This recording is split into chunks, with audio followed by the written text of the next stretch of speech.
Hello and welcome to Agile Snack Bites, the first in a series of coaching videos where we deep dive into specific areas of Agile Scrum.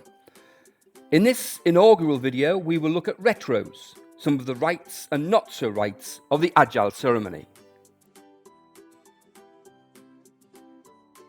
Within Agile, we are all aware that the concluding iteration of the sprint or Scrum framework is the sprint retrospective or retro.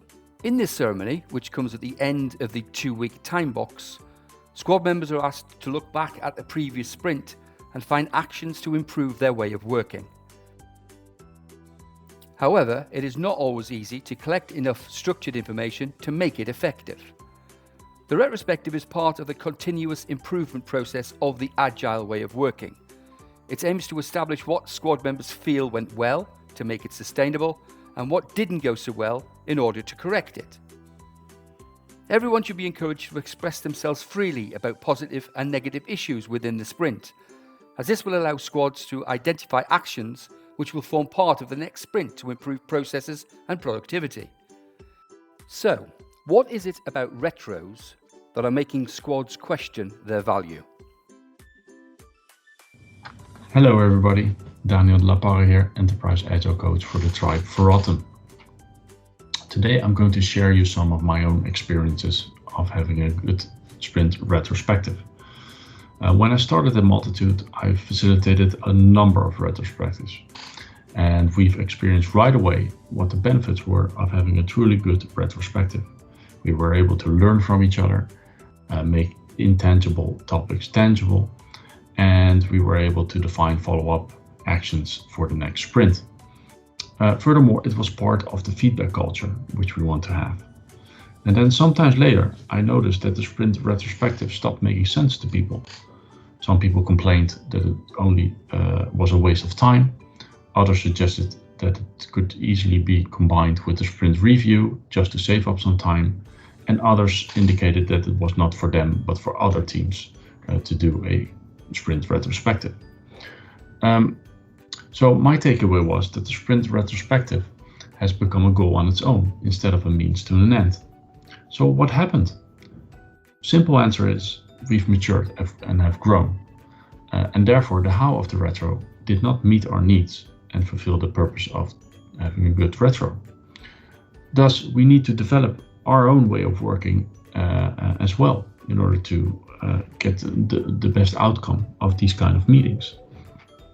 So here are a few ideas to having a good sprint retrospective. Thank you, Daniel. Now, the first thing to remember is that a good retro isn't always about the squad canvas. The purpose of the retro is to plan ways to increase quality and effectiveness.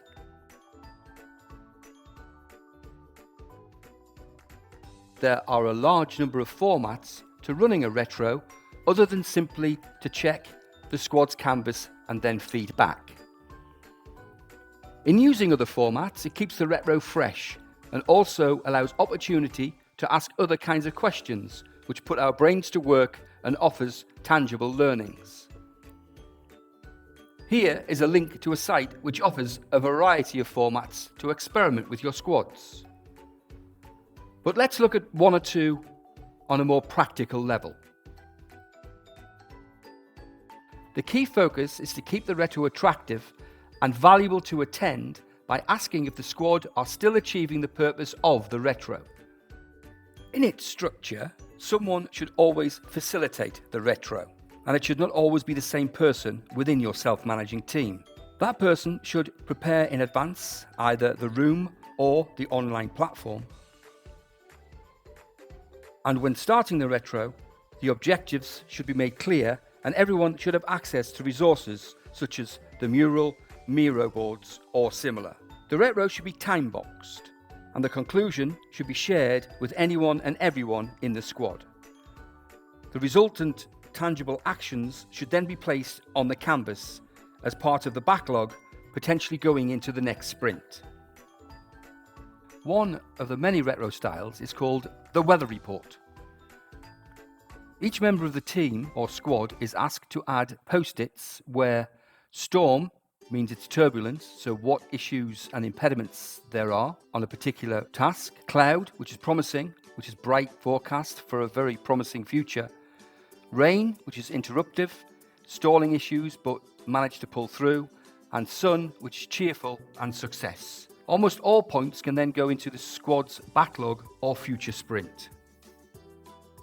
One of the better known and most fun retro exercises in gathering data is called Sail or Speedboat. There are 5 key areas for squad members to post their thoughts on team issues, tasks or objectives.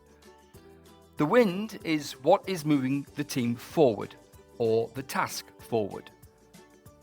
The anchor is what slows it down.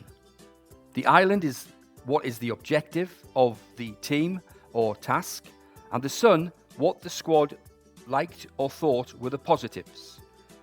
The reefs, or sometimes called rocks, are what are the potential obstacles or impediments in the future for the team or specific tasks. This is a very fun way to explore team, tasks, ways of working, how squad members can share knowledge and experiences to the betterment of all. Once all squad members have contributed to the 5 key areas within this retro, each area then becomes a topic for discussion. So each squad member can feed back what their thoughts are with reference to either the team or the task in relation to the specific objective. Our third example, and please check out the URL for more, is a means to stop over-promising on actions with a simple decide what to do exercise using a dot voting approach.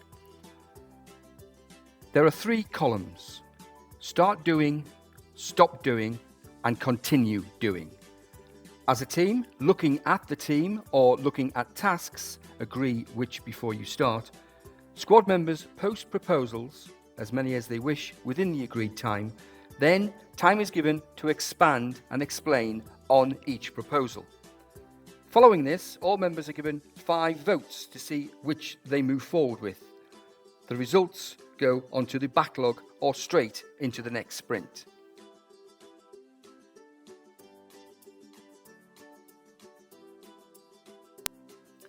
Finally, with every retro exercise, the objective is to make the actions visible. Get the decisions on the board. But in doing so, reflect on the team, how they work, allow them to interact in a fun way. And always close the session ensuring everyone is happy with not just the session, but also the outcomes.